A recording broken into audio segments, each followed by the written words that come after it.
നമസ്കാരം. സുഭാഷിതം. വ്യാല്യാശ്രായാപി വിഫലാപി സകണ്ഠകാപി വക്രാപി പങ്കിലഭവാപി സുരാസാദാപി ഗന്ധേന ബന്ധുരിഹ കേതക പുഷ്പവല്ലി ഏകോ ഗുണഃ ഖലു നിഹന്തി സമസ്തദോഷ.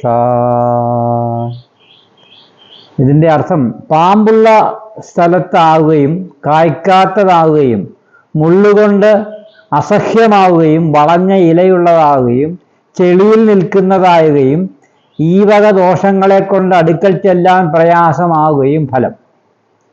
അപ്പോൾ പാമ്പുള്ള സ്ഥലത്താണ്, കായ്ക്കില്ല, മുള്ളുകൊണ്ട് അസഹ്യമാണ്, വളഞ്ഞ ഇലയുള്ളതാണ്, ചെളിയിലാണ് അതിൻ്റെ വാസസ്ഥലം. എന്നാലും സൗരഭ്യമാകുന്ന ഈ പൂർണ്ണ ഗുണം കൊണ്ട് കൈതപ്പൂവ് സകല ദോഷങ്ങളെയും കളയുന്നു, ഇല്ലാതെയാക്കുന്നു. അപ്പോൾ കൈതപ്പൂവിൻ്റെ സുഗന്ധം, കൈതപ്പൂവിൻ്റെ സുഗന്ധം എന്ന് പറയുന്ന അതിൻ്റെ പുറകിലുള്ള എല്ലാ ദോഷങ്ങളെയും ഇല്ലാതെയാക്കുന്നു. ഇതുപോലെ ആണ് സർവ ജീവജാലങ്ങളും സർവ മനുഷ്യരും ഒക്കെ എന്നാണ് ഇത് നമ്മൾ അർത്ഥമാക്കേണ്ടത്.